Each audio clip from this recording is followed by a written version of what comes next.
He visto empresarios exitosos destruirse a sí mismos trabajando 24 horas al día, devastando su salud, arruinando sus familias, todo por el terror de perder lo que han construido, como si lo material fuera eterno, como si pudieras llevarte algo contigo cuando cruces el umbral de la muerte. Y he visto, hermano mío, he visto a personas buenas, personas de fe, personas que rezan y van a misa, vivir encadenadas a este miedo, porque nadie les ha enseñado la verdad liberadora que hoy quiero compartir contigo.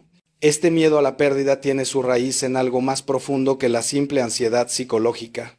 Tiene su raíz en una mentira fundamental que el mundo nos ha vendido desde que nacemos, la mentira de que somos dueños de algo, de que poseemos realmente las cosas, las personas, las circunstancias de nuestra vida.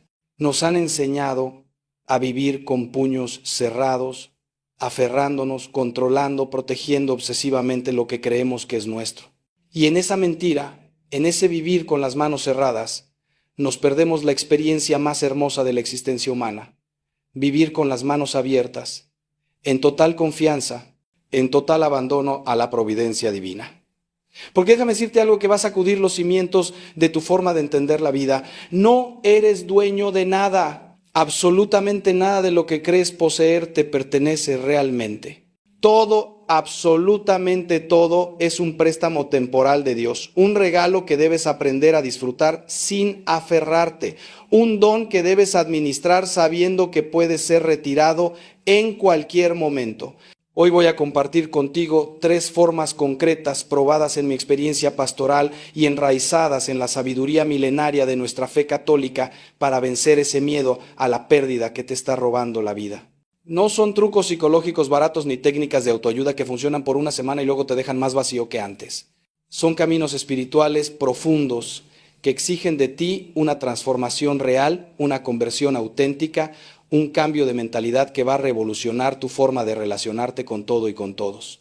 Y te lo advierto desde ahora, este camino no es fácil, no es cómodo, no es para cobardes espirituales que buscan soluciones rápidas sin comprometerse realmente con el cambio. Este camino exige valentía, exige fe, exige que estés dispuesto a soltar lo que has estado aferrando con desesperación durante años, quizás durante décadas. Pero te prometo algo. Si tienes el coraje de recorrer este camino conmigo, si te atreves a aplicar estas 3 formas de vencer el miedo a la pérdida, tu vida va a cambiar de una manera que hoy ni siquiera puedes imaginar. Porque verás, hermano mío, Jesús no vino a este mundo para darnos una religión de rituales vacíos y normas morales imposibles de cumplir. Jesús vino a liberarnos, a romper las cadenas que nos atan, a sacarnos de las prisiones mentales y emocionales donde vivimos encerrados. Y una de las prisiones más crueles es precisamente esta, la prisión del miedo a la pérdida. En el Evangelio de Mateo capítulo 6, versículo 25, Jesús nos dice con toda claridad: no anden preocupados por su vida, qué comerán o qué beberán, ni por su cuerpo, con qué se vestirán. ¿No vale más la vida que el alimento y el cuerpo más que el vestido? Fíjate bien en estas palabras, no es una sugerencia amable, es una orden directa del Hijo de Dios. No vivan preocupados, no vivan angustiados, no vivan en ese estado constante de ansiedad por perder lo que tienen. Y luego nos da el argumento más hermoso, más poético, más liberador. Miren, las aves del cielo no siembran, ni cosechan, ni guardan en graneros, y sin embargo, el Padre Celestial las alimenta. ¿No valen ustedes mucho más que ellas? Ahí está la clave, hermano. Si Dios cuida de las aves, si Dios viste los lirios del campo que hoy están y mañana son echados al fuego, ¿cómo no va a cuidar de ti, que eres su Hijo amado, creado a su imagen y semejanza, redimido por la sangre preciosa de Cristo? Pero quiero que entendamos algo fundamental antes de adentrarnos en estas 3 formas de vencer el miedo. El miedo a la pérdida no es simplemente un problema psicológico que se resuelve con terapia o con pensamiento positivo. Es un problema espiritual que tiene sus raíces en la herida del pecado original. En esa desconfianza fundamental hacia Dios que entró en el corazón humano cuando Adán y Eva decidieron comer del fruto prohibido. Antes de esa caída, antes de ese primer pecado, el ser humano vivía en perfecta confianza, en perfecta paz, en perfecta armonía con su Creador. No había miedo, no había ansiedad, no había preocupación por el mañana. Pero cuando el pecado entró en el mundo, entró también la desconfianza, entró el miedo, entró la necesidad enfermiza de controlar y poseer. Y desde entonces, Cada ser humano que nace en este mundo hereda esa tendencia, esa inclinación a vivir con miedo, a aferrarse, a querer ser dueño absoluto de su destino. Por eso la solución no puede ser superficial, no puede ser simplemente cambiar algunos pensamientos o aplicar técnicas de relajación. La solución tiene que llegar hasta la raíz, hasta el fondo del problema, y esa solución solo puede venir de la gracia de Dios, de una verdadera conversión del corazón. En mis años de confesionario he escuchado miles de veces las mismas angustias expresadas de 1000 formas diferentes. Padre, tengo tanto miedo de perder a mi esposa, me dice un hombre de 50 años con lágrimas en los ojos. Padre, no puedo dormir pensando en que mis hijos sufran algún accidente, me confiesa una madre joven temblando de ansiedad. Padre, estoy obsesionado con mi salud, cada dolor me hace pensar que voy a morir, me dice un empresario exitoso que ha logrado todo en la vida excepto la paz interior. Y en todos estos casos, en todos estos dolores tan reales y tan humanos, veo la misma causa profunda, una fe que no ha madurado lo suficiente, una relación con Dios que se ha quedado en lo superficial, una vida espiritual que no ha penetrado hasta el núcleo de la existencia. Porque cuando realmente conoces a Dios, cuando realmente has experimentado su amor, cuando realmente has comprendido que Él tiene el control absoluto de todo lo que existe, el miedo no tiene espacio donde alojarse en tu corazón. No es que te vuelvas indiferente o insensible, no es que dejes de amar a las personas o de valorar lo que tienes. Es que amas de una forma diferente, valoras de una forma diferente, vives de una forma diferente, con una confianza tan profunda, tan sólida, tan inquebrantable, que nada puede robarte la paz. Recuerdo el caso de María, una mujer extraordinaria que conocí hace unos 15 años. Tenía todo lo que el mundo considera éxito, un matrimonio aparentemente perfecto, 3 hijos maravillosos, una casa hermosa, una posición social envidiable. Pero cuando vino a verme por primera vez estaba destruida por dentro, consumida por el miedo a perder todo eso. Me confesó que no podía disfrutar de nada porque vivía en constante terror. Si su esposo llegaba tarde del trabajo, inmediatamente pensaba que iba a dejarla por otra mujer. Si sus hijos se retrasaban 5 minutos, ya imaginaba accidentes terribles. Si sentía algún dolor físico, ya se veía muriendo de cáncer. Su vida era un infierno de anticipación catastrófica, de angustia permanente, de sufrimiento autoimpuesto. Y lo más triste es que toda esa ansiedad estaba destruyendo precisamente lo que ella tanto temía perder. Su matrimonio se estaba deteriorando porque su esposo no aguantaba más los interrogatorios constantes, las acusaciones infundadas, la desconfianza enfermiza. Sus hijos estaban desarrollando sus propios problemas de ansiedad porque crecían en un ambiente de miedo constante y ella misma estaba enfermando físicamente por el estrés crónico. El miedo a la pérdida estaba creando exactamente aquello que más temía. Durante meses trabajamos juntos en un proceso de sanación espiritual profunda. No fue fácil, no fue rápido, no fue cómodo, pero gradualmente María fue aprendiendo a soltar, a confiar, a vivir en el presente en lugar de torturarse con futuros imaginarios. Fue descubriendo que su valor como persona no dependía de lo que tenía o de las personas que la rodeaban, sino de su identidad como hija amada de Dios. Fue comprendiendo que el amor verdadero no se aferra con desesperación, sino que libera con confianza. Y poco a poco su vida comenzó a transformarse. Su matrimonio se fortaleció cuando su esposo volvió a ver en ella a la mujer alegre y confiada de la que se había enamorado. Sus hijos respiraron aliviados cuando dejó de sobreprotegerlos y comenzó a confiar en que Dios los cuidaba mejor que ella, y ella misma recuperó la salud, la paz, la alegría de vivir. Hoy, 15 años después, María es una mujer completamente diferente, radiante, libre, en paz. Y cuando le pregunto cuál fue el momento clave de su transformación, siempre me dice lo mismo. Fue cuando finalmente entendí que no soy dueña de nada, que todo es un regalo de Dios y que mi trabajo no es aferrarme con desesperación, sino agradecer con alegría. Esta historia de María es la historia de millones de personas que viven esclavizadas por el miedo a la pérdida. Y hoy quiero que sea también tu historia de liberación. Porque si has llegado hasta aquí, si sigues escuchando estas palabras, es porque algo en tu interior está clamando por libertad, está pidiendo a gritos que rompan las cadenas del miedo que te tienen prisionero. Y yo te digo con toda la autoridad que me da Cristo a través del sacramento del orden sacerdotal, hoy puede ser el día de tu liberación si tienes el coraje de abrirte a la gracia de Dios. Si estás dispuesto a hacer el trabajo interior que se requiere.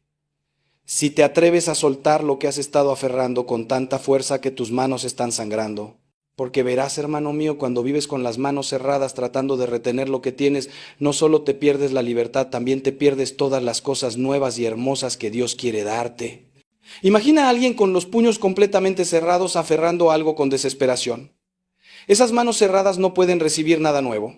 Pero cuando tienes el valor de abrir esas manos, de soltar lo que estabas reteniendo, entonces sí pueden llenarse de nuevos regalos, de nuevas bendiciones, de nuevas oportunidades que nunca habrías podido recibir mientras vivías aferrado al pasado o aterrorizado por el futuro. Ahora bien, quiero que entiendas algo crucial antes de entrar en las 3 formas específicas de vencer el miedo a la pérdida. Este proceso no es mágico. No es instantáneo, no es cuestión de escuchar estas palabras y automáticamente quedar libre de toda ansiedad. Sería maravilloso si funcionara así. Pero la realidad de la transformación espiritual es que exige tiempo, paciencia, perseverancia y sobre todo la gracia de Dios actuando en cooperación con tu voluntad. San Ignacio de Loyola, ese gran maestro de la vida espiritual, nos enseña en sus ejercicios espirituales el concepto de la indiferencia ignaciana, que no significa ser indiferente en el sentido de no importarte nada, sino estar en un estado de libertad interior donde puedes recibir cualquier cosa que Dios permita en tu vida con la misma paz, con la misma confianza, con la misma serenidad. Esto significa que puedes perder tu trabajo y mantener la paz porque sabes que Dios proveerá de otra forma. Puedes enfrentar una enfermedad grave y mantener la paz porque sabes que tu vida está en las manos del Creador. Puedes ver a tus hijos tomar caminos que no esperabas y mantener la paz, porque sabes que Dios los ama más que tú y tiene un plan para cada uno de ellos. Esta indiferencia ignaciana, esta libertad interior absoluta, es el objetivo al que debemos aspirar, aunque sea un trabajo de toda la vida llegar ahí plenamente. Y aquí quiero hacer una pausa para advertirte sobre algo importante. En nuestra cultura contemporánea existe una confusión tremenda entre el desapego espiritual que enseña la fe católica y una especie de indiferencia fría y deshumanizada que proponen algunas filosofías orientales o algunos movimientos de nueva era. El desapego cristiano no te pide que dejes de amar, que te vuelvas insensible, que no te importe nada ni nadie. Al contrario, el verdadero desapego te permite amar más profundamente, más auténticamente, más libremente, porque tu amor ya no está contaminado por el miedo, por la necesidad, por la dependencia emocional enfermiza. Cuando amas desde el desapego cristiano, amas a las personas por lo que son, no por lo que te dan o por cómo te hacen sentir. Las amas con las manos abiertas, dispuesto a dejarlas ser libres, a respetar su autonomía, a confiar en que Dios tiene un plan para su vida que puede ser diferente del tuyo. Y este tipo de amor, este amor desapegado pero profundamente comprometido, es el amor más maduro, más sano, más generoso que existe. Es el amor que refleja el amor mismo de Dios por nosotros. Un amor que nos da libertad absoluta incluso cuando usa mal esa libertad. Un amor que respeta nuestra dignidad como seres libres, capaces de elegir nuestro propio camino. Déjame compartir contigo una imagen que me ha ayudado enormemente a entender esto. Imagina que tienes en tus manos un pájaro hermoso, delicado, de colores brillantes. Si cierras la mano con fuerza para asegurarte de que no escape, vas a asfixiar al pájaro, vas a romper sus alas, vas a destruir exactamente aquello que querías preservar. Pero si mantienes la mano completamente abierta, el pájaro puede quedarse si quiere, puede irse si lo necesita, puede volar y regresar libremente. Y paradójicamente, cuando mantienes tu mano abierta, el pájaro tiende a quedarse por voluntad propia, porque se siente seguro, porque no está siendo forzado, porque puede elegir libremente estar contigo. Así es exactamente con las personas que amamos, con las cosas que valoramos, con todas las bendiciones de nuestra vida. Cuando intentamos retenerlas con fuerza, cuando vivimos con miedo a perderlas, cuando tratamos de controlar y poseer, las asfixiamos, las dañamos, las alejamos. Pero cuando vivimos con las manos abiertas en confianza y libertad, entonces pueden florecer, pueden crecer, pueden ser verdaderamente lo que Dios quiere que sean. Y muchas veces descubrimos que lo que temíamos perder se queda con nosotros de una forma más hermosa y auténtica, precisamente porque dejamos de aferrarnos con desesperación. Esta imagen del pájaro en la mano abierta nos lleva directamente a la primera de las 3 formas de vencer el miedo a la pérdida. Y esta primera forma es fundamental, es la base sobre la cual se construye todo lo demás. La primera forma de vencer el miedo a la pérdida es reconocer y aceptar profundamente, no solo intelectualmente, sino en lo más hondo de tu ser, que no eres dueño de nada. Todo lo que tienes, todo lo que eres, todo lo que posees, es un regalo temporal de Dios. Tu vida misma es un préstamo, un soplo divino que puede ser retirado en cualquier momento. Las personas que amas, tus hijos, tu cónyuge, tus padres, tus amigos, no te pertenecen. Son seres libres, con su propio destino, con su propio camino, con su propia relación con Dios. Tus bienes materiales, tu casa, tu carro, tu dinero, tu posición social, son cosas pasajeras que hoy están y mañana pueden no estar. Tu salud, tu fuerza, tu juventud son condiciones temporales que inevitablemente van a cambiar con el paso del tiempo. Y cuando realmente comprendes esto, cuando esta verdad penetra más allá de tu mente y llega hasta tu corazón, algo fundamental cambia en tu forma de vivir. Esta primera forma de vencer el miedo requiere una honestidad brutal contigo mismo. Tienes que mirar de frente tu vida y preguntarte, ¿a qué me estoy aferrando? ¿Qué es aquello que pienso que no podría vivir sin ello? ¿Cuál es ese algo o ese alguien que si lo perdiera sentiría que mi vida se acabó? Y cuando identificas eso, cuando pones el dedo en esa herida, ahí es donde tienes que trabajar, ahí es donde tienes que aplicar el bálsamo sanador de la fe. Porque verás, hermano mío, todo aquello a lo que te aferras con desesperación se convierte en un ídolo, en un falso Dios que ocupa en tu corazón el lugar que solo le corresponde al verdadero Dios. Y el primer mandamiento es clarísimo: no tendrás otros dioses fuera de mí. Esto no es solo una cuestión de no adorar estatuas paganas. Es una cuestión de no poner tu seguridad, tu identidad, tu paz, tu felicidad en nada ni nadie excepto en Dios mismo. Cuando tu paz depende de que tu matrimonio funcione, tu matrimonio se ha convertido en tu Dios. Cuando tu identidad depende de tu éxito profesional, tu trabajo se ha convertido en tu Dios. Cuando tu seguridad depende de tu cuenta bancaria, el dinero se ha convertido en tu Dios. Y todos estos dioses falsos van a fallarte, van a decepcionarte, van a dejarte vacío, porque ninguna criatura puede darte lo que solo el Creador puede dar. El libro de Job es quizás la meditación más profunda de toda la Escritura sobre este tema de la pérdida y del desapego. Job era un hombre justo, bendecido abundantemente por Dios, con una familia maravillosa, inmensas riquezas, salud perfecta, respeto social, y en un solo día, en cuestión de horas, lo perdió absolutamente todo. Murieron sus hijos, perdió toda su riqueza, se enfermó gravemente, quedó reducido a sentarse en un muladar rascándose las llagas con un pedazo de teja, y en medio de ese sufrimiento atroz, con su esposa diciéndole que maldijera a Dios y muriera, con sus amigos acusándolo de haber pecado para merecer tal castigo, Job pronuncia unas palabras que son de las más hermosas y más desgarradoras de toda la Biblia. Desnudo salí del vientre de mi madre, y desnudo volveré allá. El Señor dio y el Señor quitó, bendito sea el nombre del Señor. Fíjate en la profundidad teológica de esta declaración. Job reconoce que nunca fue dueño de nada, que todo lo que tuvo era un regalo de Dios y que Dios tiene el derecho absoluto de dar y de quitar según su voluntad soberana. Y lo más impresionante es que incluso en medio del dolor más terrible, Job bendice a Dios, mantiene su fe, se niega a maldecir al Creador. Ahora bien, no te confundas. La historia de Job no es una invitación al masoquismo espiritual ni a una resignación pasiva ante el sufrimiento. Job no dijo, está bien, me da igual, no me importa haber perdido todo. Job sufrió profundamente, se quejó amargamente, cuestionó a Dios con preguntas duras y honestas. El libro de Job está lleno de los lamentos más crudos y reales que encontrarás en toda la literatura religiosa. Pero en medio de ese sufrimiento, en medio de esas preguntas, Job nunca dejó de confiar en la bondad fundamental de Dios. Nunca rompió su relación con el Creador, nunca cayó en la desesperación absoluta que te lleva a renegar de todo. Y al final del libro, después de que Dios mismo le habla desde el torbellino y le muestra su soberanía absoluta sobre toda la creación, Job tiene una experiencia de encuentro con Dios tan profunda que todo cambia. Ya no se trata de lo que perdió o de lo que recuperó después, porque Dios sí le devolvió todo al doble. Se trata de que Job descubrió algo mucho más valioso que cualquier bendición material. Descubrió quién es Dios realmente, descubrió el misterio de la providencia divina. Descubrió que estar en relación con Dios es suficiente independientemente de las circunstancias externas de tu vida. Esta es la gran lección que necesitas aprender si quieres vencer el miedo a la pérdida. Tu felicidad, tu paz, tu sentido de propósito, tu identidad más profunda no pueden depender de nada ni de nadie excepto de tu relación con Dios.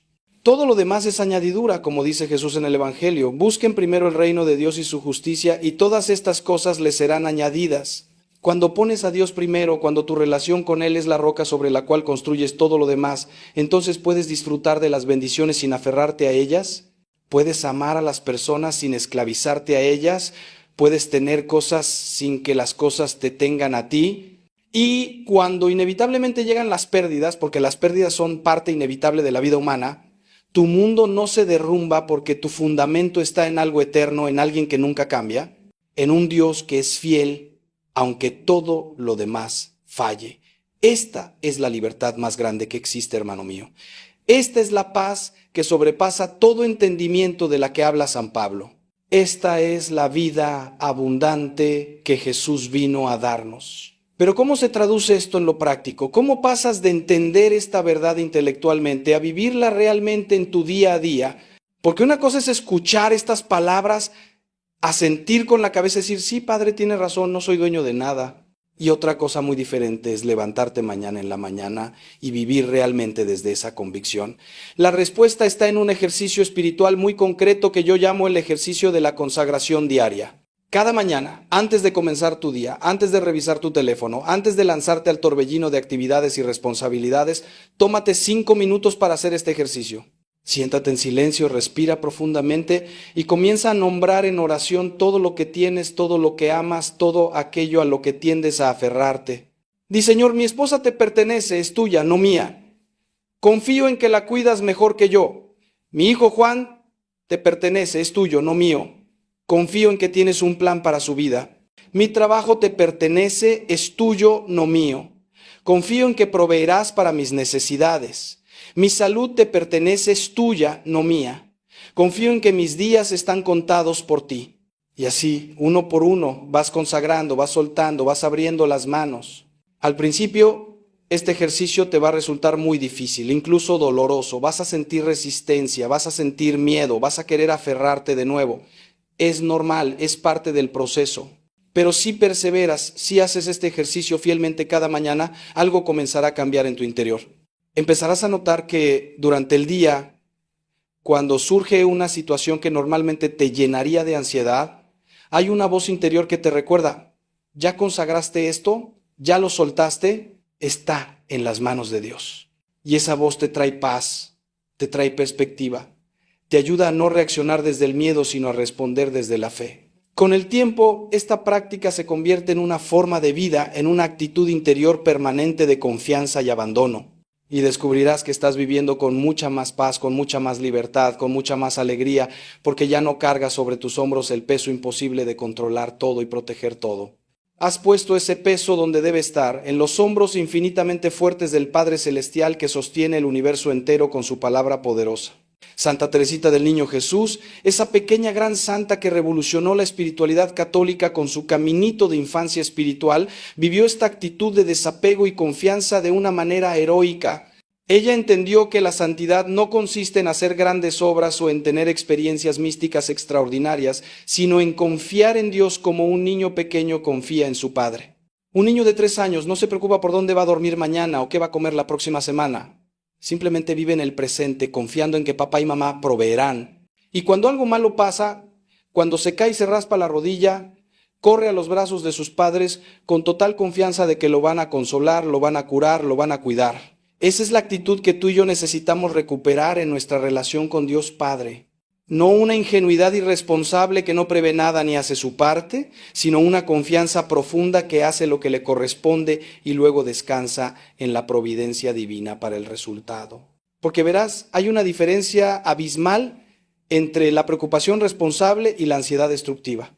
La preocupación responsable dice, tengo que trabajar para proveer para mi familia, así que voy a hacer mi mejor esfuerzo en mi trabajo. La ansiedad destructiva dice, tengo que trabajar 24 horas al día porque si no lo hago todo va a colapsar y mi familia va a sufrir. La preocupación responsable dice, quiero que mis hijos crezcan sanos y seguros, así que voy a enseñarles buenos hábitos y a protegerlos de peligros reales. La ansiedad destructiva dice, tengo que controlar cada minuto de la vida de mis hijos porque el mundo es peligroso y si no estoy vigilando constantemente, algo terrible va a pasar. ¿Ves la diferencia? La preocupación responsable actúa con prudencia y luego confía. La ansiedad destructiva actúa desde el miedo y nunca descansa. La preocupación responsable es compatible con la paz interior. La ansiedad destructiva es incompatible con la paz. Y tu llamado, hermano mío, es a vivir desde la preocupación responsable que hace su parte y confía en Dios para el resto, no desde la ansiedad destructiva que quiere controlar lo incontrolable y termina destruyéndose a sí misma en el intento. Ahora quiero llevarte a la segunda forma de vencer el miedo a la pérdida, y esta es igualmente poderosa, igualmente transformadora. La segunda forma es cambiar tu enfoque del futuro imaginario al presente real. El miedo a la pérdida siempre te saca del momento presente y te lanza hacia un futuro que no existe, un futuro imaginario lleno de catástrofes que probablemente nunca van a ocurrir. Piénsalo bien. En este preciso momento, mientras escuchas estas palabras, ¿realmente has perdido algo? En este instante exacto, ¿realmente te está pasando la tragedia que tanto temes? Probablemente no. Probablemente en este momento estás bien, estás respirando, estás vivo, tienes lo que necesitas. Pero tu mente se escapa hacia mañana, hacia la próxima semana, hacia el próximo año y comienza a fabricar escenarios de pesadilla. ¿Qué pasaría si mi esposo me deja? ¿Qué pasaría si pierdo mi trabajo? ¿Qué pasaría si me diagnostican una enfermedad terminal? ¿Qué pasaría si mis hijos tienen un accidente? Y así tu mente se convierte en una fábrica de horrores que te roban la paz del momento presente. Jesús fue absolutamente claro sobre esto en el Sermón de la Montaña. Después de enseñarnos a no preocuparnos por el mañana, después de recordarnos que el Padre Celestial conoce todas nuestras necesidades, Jesús concluye con estas palabras tan directas: no se angustien por el mañana, pues el mañana traerá sus propias preocupaciones. A cada día le basta su propio afán. Fíjate en la sabiduría práctica de esta enseñanza. No dice que el mañana no va a traer desafíos o dificultades. Dice que cuando llegue el mañana tendrás la gracia necesaria para enfrentar lo que venga. Pero hoy, en este día, tu trabajo es lidiar con el afán de hoy, con los desafíos reales de hoy, con las responsabilidades concretas de hoy. Cuando vivimos constantemente angustiados por un futuro que no ha llegado, nos perdemos el presente, que es el único tiempo real que tenemos. El pasado ya no existe, el futuro todavía no existe, el único momento que realmente tienes es este, el ahora. Y cuando aprendes a vivir plenamente en el presente, cuando aprendes a estar completamente aquí en este momento, algo milagroso sucede. El miedo disminuye drásticamente, porque el miedo vive en el futuro, no en el presente. Déjame darte un ejemplo muy concreto. Imagina que estás cenando con tu familia. Es una noche tranquila, todos están juntos alrededor de la mesa, hay comida suficiente, hay risas, hay conversación. En términos objetivos es un momento hermoso, es un momento para disfrutar y agradecer, pero tu mente está en otro lugar, estás pensando, ¿cuánto tiempo más voy a poder tener estas cenas? Los niños están creciendo, pronto se van a ir de la casa, mi esposa se ve cansada últimamente, ¿y si se enferma? Yo mismo no me estoy cuidando bien, ¿y si me da un infarto y no veo crecer a mis hijos? Y así, en medio de un momento objetivamente hermoso, estás sufriendo por pérdidas que no han ocurrido, estás llorando por una muerte que no ha llegado, estás angustiándote por una separación que no ha sucedido, y en el proceso te perdiste la cena real, la presencia real de las personas que amas, la bendición concreta de este momento. Esta es la tragedia del miedo a la pérdida. Te roba el presente mientras te tortura con futuros imaginarios.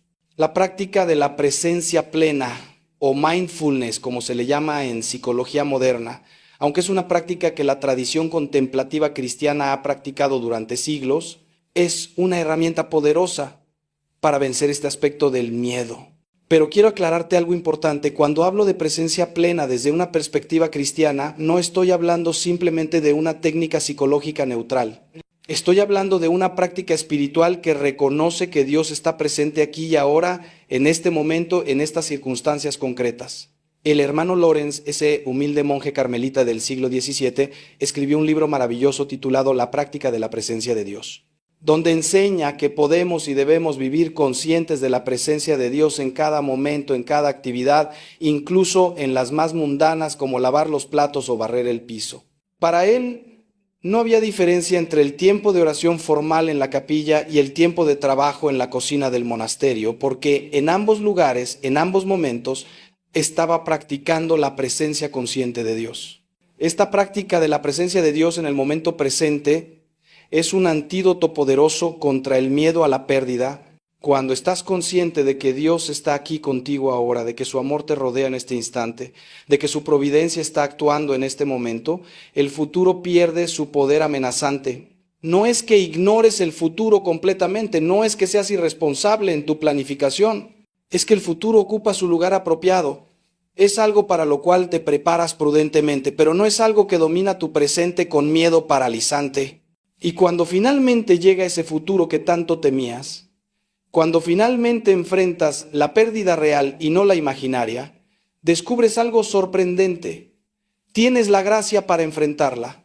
Tienes la fuerza que no pensabas que tendrías. Tienes recursos interiores que desconocías. Porque Dios no te da hoy la gracia para los desafíos de mañana. Te da cada día la gracia suficiente para ese día. Y cuando llega el mañana te da la gracia para ese nuevo día. Es como el maná en el desierto que Dios daba a los israelitas. Cada día recibían lo suficiente para ese día. Y si trataban de acumular para el día siguiente se pudrió.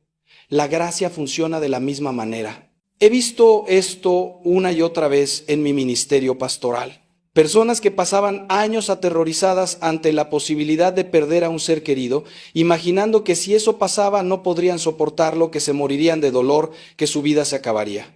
Y luego cuando efectivamente enfrentaban esa pérdida terrible, cuando el esposo moría o el hijo tenía un accidente o el diagnóstico era terminal, descubrían una fuerza interior que no sabían que tenían. No es que el dolor no fuera real, no es que no sufrieran profundamente, pero descubrían que podían soportar lo insoportable, que podían sobrevivir a lo que pensaban que los destruiría, que la gracia de Dios realmente era suficiente. Y muchos de ellos me han dicho después: Padre, desperdicié tantos años de mi vida atormentándome con el miedo a esto que finalmente sucedió. Y ahora que estoy viviéndolo, me doy cuenta de que Dios me está sosteniendo, de que no estoy solo, de que puedo seguir adelante. Ojalá hubiera confiado desde el principio en lugar de sufrir anticipadamente durante años. Esta es una de las lecciones más duras pero más liberadoras de la vida. La mayoría de las cosas que temes nunca van a pasar y las pocas que sí pasan descubres que puedes enfrentarlas con la gracia de Dios. Entonces, ¿cómo practicas este vivir en el presente? Te voy a dar algunos ejercicios muy concretos que puedes empezar a aplicar hoy mismo. Primero, cuando notes que tu mente se está escapando hacia el futuro con escenarios de pérdida y catástrofe, detente conscientemente y hazte 3 preguntas. ¿Qué estoy perdiendo en este momento exacto? ¿Qué me falta en este instante preciso? ¿Qué terrible está pasando ahora mismo? En la mayoría de los casos la respuesta será nada, nada y nada. Entonces, trae tu atención de vuelta al presente. Mira a tu alrededor, observa dónde estás, quién está contigo, qué bendiciones tienes en este momento. Respira profundamente y di una oración sencilla. Gracias, Señor, por este momento. Gracias por lo que tengo ahora. Confío en ti para el mañana. Segundo ejercicio. Cuando estés con las personas que amas, practica estar verdaderamente presente. Guarda el teléfono, apaga la televisión, deja de lado las distracciones y realmente míralos, escúchalos, interactúa con ellos. Muchas veces el miedo a perder a alguien nos hace estar con esa persona físicamente, pero ausentes mentalmente, perdidos en nuestros miedos. Y la ironía es que esa ausencia mental crea la distancia emocional que tememos. Tercer ejercicio, y este es muy poderoso, lleva un diario de gratitud presente. No un diario de gratitud general donde escribes estoy agradecido por mi familia de forma abstracta. Un diario de gratitud presente donde cada noche escribes 3 cosas concretas que disfrutaste, que experimentaste, que agradeces de ese día específico. Por ejemplo, hoy agradezco la sonrisa de mi hijo cuando le ayudé con su tarea. Hoy agradezco el café que tomé esta mañana mientras veía el amanecer. Hoy agradezco la conversación profunda que tuve con mi esposa después de la cena. Este ejercicio entrena tu cerebro para buscar y valorar los momentos presentes en lugar de vivir constantemente angustiado por futuros imaginarios. Y con el tiempo descubrirás que tu vida es mucho más rica de lo que pensabas, que cada día está lleno de pequeños regalos que antes no veías porque estabas demasiado ocupado temiendo el mañana. Santa Teresa de Ávila decía: nada te turbe, nada te espante, todo se pasa, Dios no se muda, la paciencia todo lo alcanza, quien a Dios tiene nada le falta, solo Dios basta. Estas palabras capturan perfectamente esta verdad. Cuando tienes a Dios en el presente, tienes todo lo que necesitas, todo lo demás es pasajero, pero Él permanece. Y ahora quiero que te hagas una pregunta muy honesta, muy profunda. ¿Cuántos momentos hermosos de tu vida has perdido por estar angustiado por momentos futuros que quizás nunca lleguen? ¿Cuántas conversaciones significativas no tuviste porque tu mente estaba en otro lugar? ¿Cuántas experiencias hermosas no disfrutaste plenamente porque parte de ti ya estaba anticipando el final, ya estaba sufriendo por la pérdida antes de que ocurriera? El poeta romano Horacio acuñó una frase que sigue siendo profundamente relevante 2000 años después. Carpe diem, aprovecha el día. Y aunque Horacio no era cristiano, esta sabiduría resuena perfectamente con la enseñanza de Jesús sobre vivir un día a la vez. Tu vida no es la suma de tus años, es la suma de tus días, de tus momentos. Y cada momento que pierdes por miedo al futuro es un momento que nunca volverá. Por eso el tiempo es el regalo más precioso que tienes, más valioso que el dinero, más valioso que cualquier posesión material. Y cuando vives en el presente, cuando aprovechas cada día, cuando disfrutas cada momento con gratitud y conciencia, estás viviendo la vida abundante que Jesús vino a darte. Pero cuidado, no confundas vivir en el presente con vivir de forma irresponsable. Algunos malinterpretan esta enseñanza y piensan, entonces no debo planificar nada, no debo ahorrar para el futuro, no debo hacer ninguna provisión. Eso sería absurdo. La Biblia misma nos enseña la importancia de la prudencia. En el libro de Proverbios se nos dice, ve a la hormiga, oh perezoso, observa sus caminos y sé sabio. Ella, sin tener jefe, ni oficial, ni señor, prepara en el verano su alimento y recoge en la cosecha su sustento. La hormiga planifica, la hormiga trabaja, la hormiga hace provisión para el futuro. Pero fíjate en algo crucial, la hormiga hace su provisión y luego descansa. No vive en ansiedad constante, hace su parte y confía. Eso es exactamente lo que tú debes hacer. Planifica prudentemente, trabaja diligentemente, haz las provisiones razonables para el futuro, pero luego suelta, confía, vive el presente con paz. El problema no es la planificación, el problema es la preocupación obsesiva que te paraliza, que te roba el presente, que te impide disfrutar de lo que tienes mientras lo tienes. Estamos ya en un momento crucial de este recorrido y quiero que sientas el poder liberador de lo que estamos descubriendo juntos. Has aprendido que no eres dueño de nada, que todo es un regalo de Dios que debes administrar con gratitud pero sin apego destructivo. Has aprendido que tu vida está en el presente, no en un futuro imaginario lleno de catástrofes que probablemente nunca ocurrirán. Y ahora vamos a entrar en la tercera forma de vencer el miedo a la pérdida, y esta es quizás la más profunda, la más transformadora, la más radical. La tercera forma de vencer el miedo a la pérdida es enamorarte tan profundamente de Dios que nada más pueda competir con ese amor, que nada más pueda ocupar el centro de tu corazón, que nada más pueda darte o quitarte la paz fundamental que viene de estar unido a Él. Porque verás, hermano mío, el miedo a la pérdida tiene su raíz última en un amor desordenado, en poner tu corazón en cosas o personas que, por hermosas que sean, son temporales y no pueden darte la seguridad absoluta que tu corazón anhela. San Agustín, ese gran doctor de la Iglesia que vivió en el siglo IV y V y cuya sabiduría sigue siendo absolutamente relevante hoy, nos dejó una de las frases más hermosas y más verdaderas de toda la literatura cristiana. En sus confesiones, después de relatar toda su búsqueda errática de felicidad en los placeres, en el éxito, en las relaciones humanas, Agustín finalmente encuentra a Dios y exclama, ¿nos hiciste? Señor, para ti e inquieto está nuestro corazón hasta que descanse en ti. Esta frase captura la verdad más fundamental de la existencia humana. Fuiste creado para Dios, fuiste hecho a imagen de Dios, fuiste diseñado para vivir en comunión con Dios, y hay un vacío en el centro de tu ser, un vacío con forma de Dios que nada ni nadie más puede llenar. Puedes intentar llenarlo con relaciones, con éxitos, con placeres, con posesiones, con experiencias, y todas estas cosas pueden darte satisfacciones temporales, pero ninguna puede darte esa paz profunda, esa satisfacción completa, ese descanso final que tu corazón busca. Solo Dios puede hacer eso. Y cuando intentas que otra cosa o persona ocupe ese lugar central que le corresponde solo a Dios, no solo ofendes a Dios, también te haces daño a ti mismo y dañas a esa persona o cosa que has puesto en ese lugar imposible. Déjame explicarte esto con un ejemplo muy concreto que veo constantemente en el confesionario y en la dirección espiritual.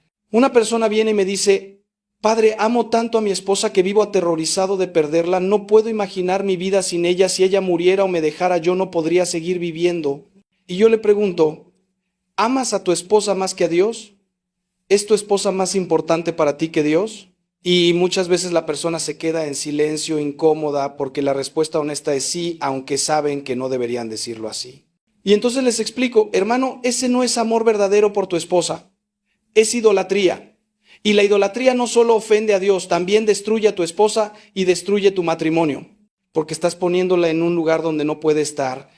Estás esperando de ella lo que solo Dios puede darte. Estás haciendo que ella cargue el peso imposible de ser tu razón de existir, tu fuente de paz, tú, todo.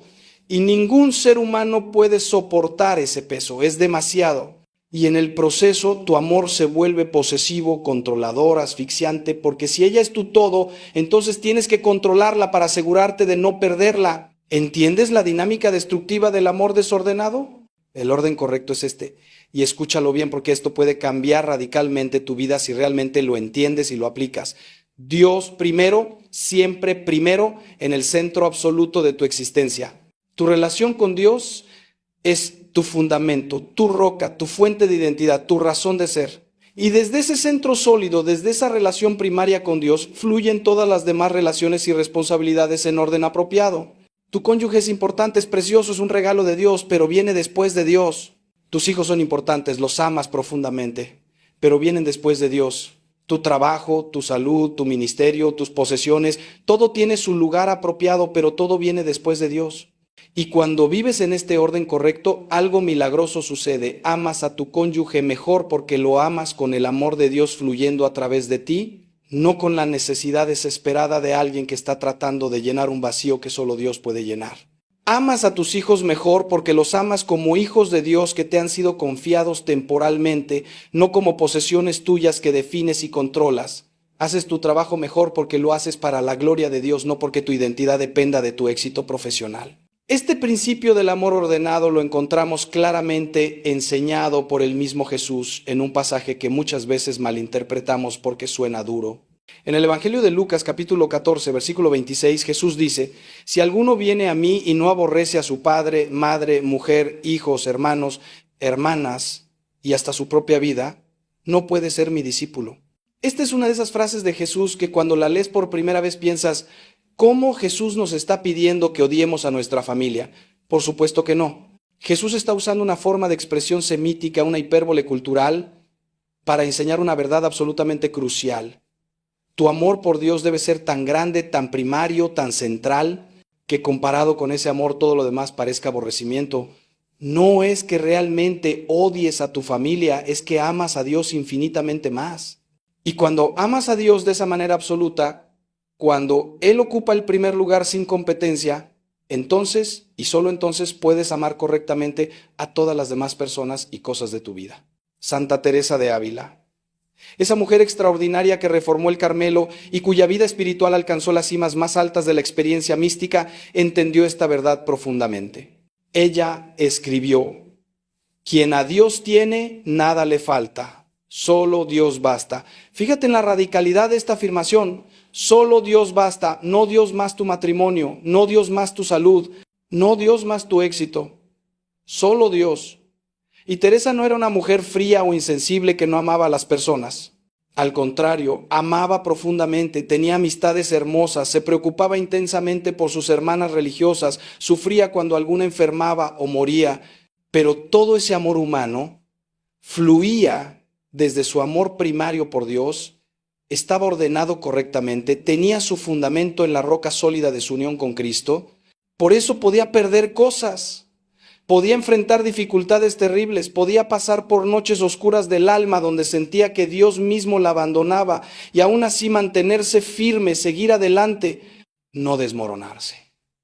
Porque su vida no dependía de ninguna circunstancia externa, dependía de su relación con Dios, que era lo único verdaderamente permanente. Y aquí quiero que te hagas una pregunta de examen de conciencia muy profunda. Si perdieras todo excepto a Dios, ¿podrías seguir adelante? Si mañana te quitaran todo lo que tienes, todas las personas que amas, toda tu salud, todo tu éxito, pero te dejaran tu fe, tu relación con Dios, ¿sería suficiente? ¿Podrías decir como Job: el Señor dio, el Señor quitó, bendito sea el nombre del Señor? Si tu respuesta honesta es no, si la idea de perderlo todo excepto a Dios te llena de terror absoluto porque sientes que Dios solo no es suficiente, entonces, hermano mío, tienes que trabajar urgentemente en profundizar tu relación con Dios, porque esa es la raíz de tu miedo a la pérdida. Por lo que les permites sin consecuencias, por lo que no les exiges, por cómo los sobreproteges destruyéndolos, por cómo les das todo sin que lo ganen, por cómo les quitas todas las dificultades del camino. Y sé perfectamente que duele escuchar esto. Sé que te vas a enojar conmigo en este momento. Sé que vas a querer cerrar este video indignado Sé que vas a decir, este cura no sabe nada, no conoce a mis hijos, no sabe lo difícil que es ser padre hoy en día, no sabe las presiones que enfrentamos, no sabe cómo es el mundo actual, pero quédate conmigo. Dame 20 minutos de tu tiempo, porque también te voy a decir exactamente qué hacer. Cómo corregir esto antes de que sea demasiado tarde. Cómo criar hijos genuinamente fuertes que puedan enfrentar la vida, que puedan sobrevivir en el mundo real, que puedan triunfar verdaderamente, que puedan ser adultos exitosos y funcionales. Y antes de continuar con este mensaje que literalmente puede cambiar el futuro de tus hijos completamente, si este mensaje está tocando algo profundo en tu corazón en este momento, si reconoces honestamente que tal vez, solo tal vez, estás criando hijos débiles. Si quieres cambiar esto antes de que sea demasiado tarde, te pido que te suscribas a este canal y actives la campanita de notificaciones. Tu suscripción nos permite seguir trayendo estos mensajes poderosos que transforman familias, que salvan a nuestros hijos del fracaso inevitable, que los preparan para ser adultos fuertes y exitosos. Entonces, suscríbete ahora mismo, comparte este video con otros padres, ayuda a otro padre que necesita desesperadamente escuchar esto. Ahora, déjame contarte una historia real que ilustra perfectamente todo esto. Una historia que he visto repetirse cientos de veces en mi ministerio. Hace unos meses vino a verme un matrimonio, ambos profesionales altamente exitosos en sus campos. Él, ingeniero civil graduado de universidad prestigiosa.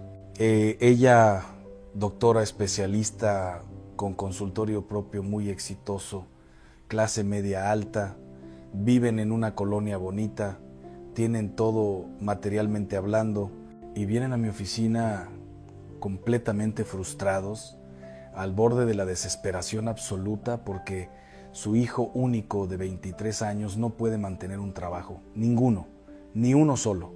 Tiene un título universitario costoso en administración de empresas, pagaron más de $1 millón por su educación universitaria completa, universidad privada, pero ha tenido 5 trabajos diferentes en solo 2 años, 5, y los renuncia a todos después de pocas semanas o pocos meses. Nunca dura, siempre hay una razón para renunciar, porque el jefe es muy exigente y no lo valora, porque los compañeros de trabajo no son amables con él, porque el horario es muy pesado para él, porque el trabajo es muy estresante, porque no le gusta el ambiente, porque no es lo que esperaba, porque no le pagan lo suficiente. Siempre hay una razón, siempre hay una excusa perfecta, siempre es culpa de otros, nunca es su responsabilidad. Y me cuentan con frustración evidente en sus voces que su hijo vive todavía con ellos cómodamente a los 23 años. No paga un solo peso de renta, no contribuye nada económicamente, no ayuda en absolutamente nada en la casa, no limpia, no cocina, no lava, nada. Duerme hasta las 11 de la mañana o más tarde todos los días. Juega videojuegos la mayor parte del día encerrado en su cuarto. Sale con amigos constantemente. Va al cine, a restaurantes, a bares. Gasta el dinero que ellos le dan generosamente. Y cuando le dicen algo, cuando intentan hablar con él seriamente sobre su futuro, sobre conseguir trabajo, sobre independizarse, se enoja profundamente con ellos.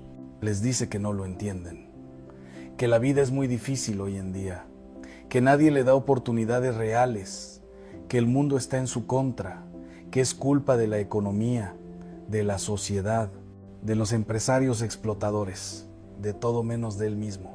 Y les pregunté algo muy directo, crucial para entender la raíz del problema. Cuéntenmelo todo.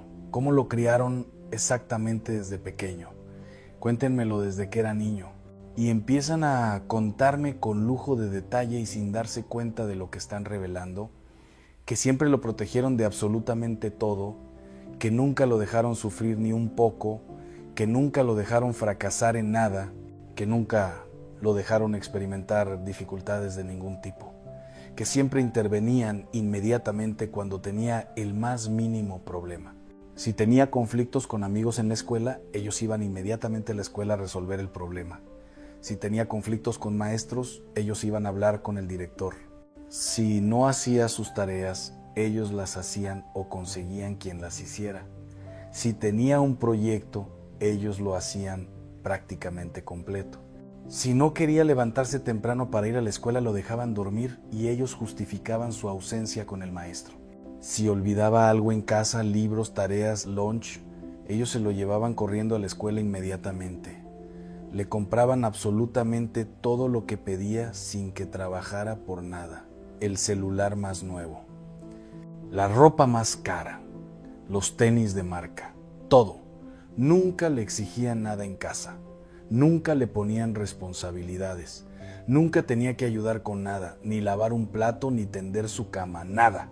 Porque lo amaban profundamente. Porque querían que fuera feliz siempre. Porque no querían que sufriera como ellos sufrieron en su propia infancia difícil. Porque pensaban que darle todo era amor. Y les dije algo muy directo que definitivamente no querían escuchar, pero que necesitaban escuchar. Hermanos, ustedes crearon este problema completamente. Ustedes criaron intencionalmente, aunque sin darse cuenta, a un hijo débil, incapaz de funcionar, que no puede enfrentar la vida real, porque nunca lo prepararon. Nunca le enseñaron las habilidades esenciales para sobrevivir. Nunca lo dejaron desarrollar el carácter que necesitaba. Nunca lo dejaron caer y levantarse. Lo sobreprotegieron hasta destruirlo completamente. Y ahora tienen un adulto de 23 años que funciona emocionalmente como niño de 10 años, que espera que ustedes lo resuelvan todo, que no puede con ninguna dificultad, que no tiene disciplina, que no tiene resiliencia y va a fracasar en la vida si no cambian esto ya. Y hermanos, hermanas, esta es la realidad devastadora de muchísimos padres hoy en día en nuestra sociedad. Están criando hijos profundamente débiles, incapaces, frágiles. Y lo peor, lo más trágico de todo, es que lo hacen creyendo sinceramente que es amor verdadero, creyendo que están siendo buenos padres modernos, creyendo que están haciendo lo correcto, creyendo que sus hijos van a estar agradecidos, pero no es amor verdadero. Es destrucción disfrazada de amor, es negligencia disfrazada de cuidado, porque un hijo débil, un hijo incapaz, un hijo sin carácter, va a sufrir infinitamente más en la vida que un hijo fuerte y preparado. Va a fracasar, va a ser miserable, va a culparte eventualmente. Y ahora déjame decirte exactamente, específicamente, sin rodeos, qué estás haciendo que está creando hijos débiles e incapaces. Voy a darte 10 señales clarísimas de que estás criando hijos débiles. 10 cosas concretas que probablemente estás haciendo ahora mismo sin darte cuenta del daño que causas. Y quiero que seas brutalmente honesto contigo mismo. No te justifiques, no te excuses, no te enojes. Reconoce cuántas de estas estás haciendo actualmente con tus hijos. Primera señal clara de que estás criando hijos débiles, y esto es gravísimo. Les resuelves absolutamente todos los problemas inmediatamente sin dejarlos pensar. Cuando tienen un conflicto pequeño con un amigo en la escuela, tú intervienes inmediatamente llamando a los padres del otro niño. Cuando tienen un problema con un maestro en la escuela porque sacaron mala calificación, tú lo resuelves yendo a hablar con el maestro o con el director. Cuando olvidan algo importante en casa, como tarea o proyecto, tú se lo llevas corriendo a la escuela sin que experimenten consecuencia alguna. Cuando tienen que hacer un proyecto escolar grande, tú lo haces o ayudas tanto que básicamente lo haces tú completamente. Nunca los dejas enfrentar las consecuencias naturales de sus acciones o sus omisiones. Nunca los dejas resolver sus propios problemas apropiados para su edad. Nunca los dejas pensar en soluciones. Nunca los dejas desarrollar habilidades cruciales de solución de problemas. Nunca los dejas frustrarse intentando. Siempre intervienes, siempre rescatas, siempre resuelves. Y así estás criando sistemáticamente, día tras día, hijos que no saben resolver absolutamente nada por sí mismos, que ante cualquier problema pequeño o grande, lo primero que hacen automáticamente es llamar a mamá o papá para que lo resuelvan por ellos, que no pueden funcionar solos ni 5 minutos, que no tienen capacidad alguna de enfrentar dificultades sin ayuda, que no tienen pensamiento crítico, que no tienen capacidad de análisis, que no tienen creatividad para resolver problemas, porque nunca aprendieron esas habilidades, porque tú siempre lo resolviste todo por ellos antes de que siquiera intentaran, porque nunca les diste la oportunidad invaluable de desarrollar esas habilidades esenciales para la vida. Proverbios 19:18 dice claramente, directamente: castiga a tu hijo en tanto que hay esperanza, mas no se apresure tu alma para destruirlo. Lee eso cuidadosamente, lee cada palabra. No destruyas a tu hijo pensando equivocadamente que lo estás ayudando con tu sobreprotección. No lo destruyas con tu rescate constante. Déjalo enfrentar consecuencias naturales apropiadas para su edad. Déjalo resolver problemas apropiados. Eso lo fortalece, eso lo prepara, eso desarrolla carácter fuerte, eso desarrolla pensamiento crítico, eso desarrolla resiliencia. Segunda señal de que estás criando hijos débiles: no los dejas fallar nunca, no los dejas experimentar el fracaso saludable y necesario. Si van perdiendo en un juego deportivo, intervienes de alguna forma para cambiar las reglas o para que ganen de todos modos. Si van a sacar mala calificación en la escuela, hablas con el maestro para negociar puntos extras o trabajos adicionales. Si no quedaron en el equipo de fútbol o básquetbol, vas a reclamar con el entrenador cuestionando sus criterios. Si perdieron una competencia importante, les das un premio de consolación para que no se sientan mal. Si no ganaron algo, inventas alguna razón por la que en realidad sí ganaron. Nunca permites que fracasen genuinamente y sientan el dolor del fracaso. Nunca permites que pierdan y experimenten la decepción. Nunca permites que experimenten el rechazo. Nunca permites que sientan lo que se siente cuando las cosas no salen como uno quiere. Y así estás criando sistemáticamente hijos que no saben manejar el fracaso en absoluto, que se derrumban completamente cuando las cosas no salen exactamente como quieren o esperan, que no tienen resiliencia alguna para levantarse, que no saben cómo levantarse después de caer, que no pueden manejar el rechazo inevitable de la vida, que no pueden manejar la decepción natural, que no pueden manejar el fracaso, porque nunca han caído realmente, porque nunca han fallado genuinamente, porque nunca les has permitido experimentar el fracaso, porque siempre los has rescatado inmediatamente antes de que toquen el suelo. Pero el fracaso, hermanos, el fracaso es honestamente el mejor maestro que existe en la vida. El fracaso enseña humildad real, el fracaso enseña perseverancia genuina. El fracaso fortalece el carácter como nada más. El fracaso desarrolla resiliencia verdadera. El fracaso enseña que puedes caer y levantarte, que puedes fallar y volver a intentar, que el fracaso no es el final.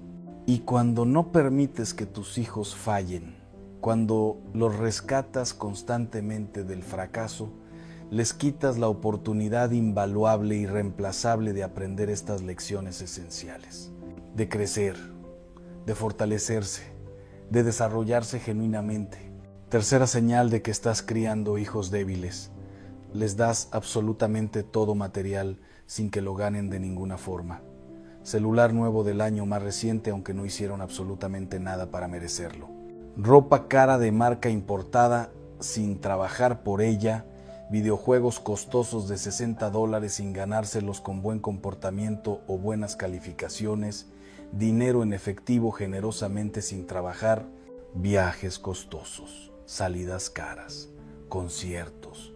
Todo lo que piden lo reciben instantáneamente, sin esfuerzo alguno de su parte, sin trabajo, sin ganárselo, sin merecerlo, sin siquiera tener que pedirlo bien.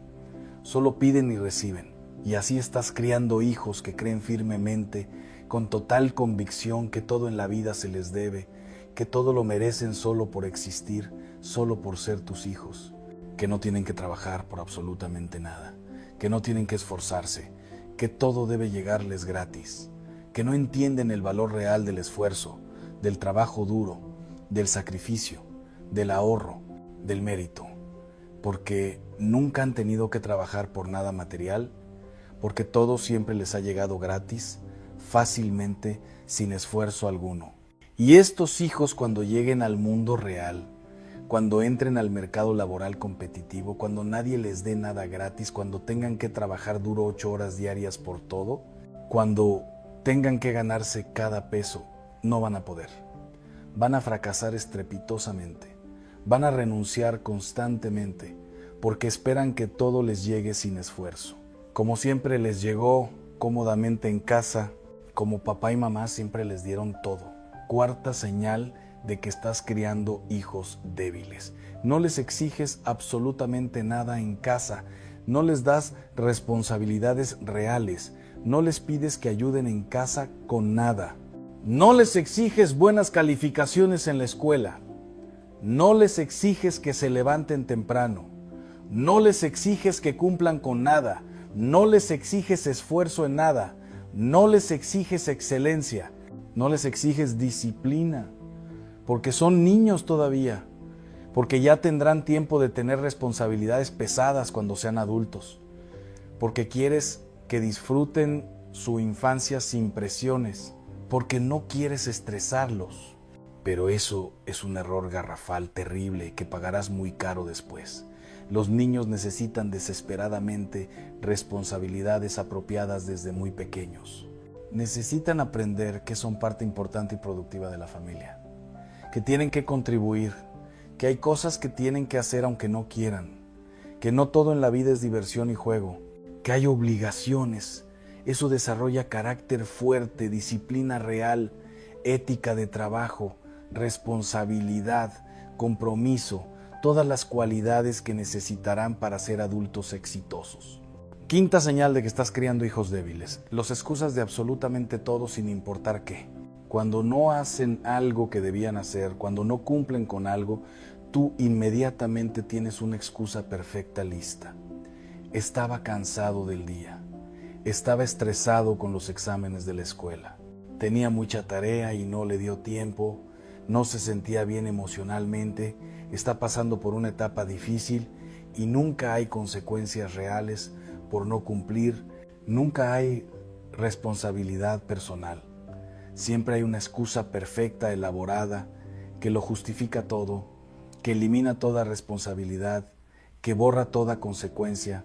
Y así estás criando hijos que nunca toman responsabilidad personal por absolutamente nada en su vida, que siempre tienen excusas elaboradas para todo, que siempre culpan a otros, que siempre culpan a las circunstancias, que siempre culpan al clima, al tráfico, al maestro, a los compañeros, a lo que sea, que nunca dicen honestamente fue mi culpa, me equivoqué, no cumplí, lo siento, voy a hacerlo mejor, porque aprendieron perfectamente de ti que siempre hay una excusa válida, que nunca es realmente su responsabilidad, que siempre hay algo o alguien más a quien culpar convenientemente.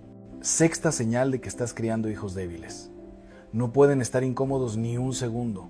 Si tienen calor, inmediatamente prendes el aire acondicionado al máximo. Si tienen frío, inmediatamente prendes la calefacción. Si tienen hambre pero no es hora de comer todavía, les das algo de comer inmediatamente. Si están aburridos 5 minutos, inmediatamente les das entretenimiento electrónico. Si están molestos por algo, inmediatamente cambias las circunstancias para que no estén molestos. Si están tristes, inmediatamente haces lo que sea para que estén felices. Nunca pueden estar incómodos, nunca pueden esperar nada, nunca pueden tolerar ninguna incomodidad física o emocional ni por 5 minutos. Y así estás criando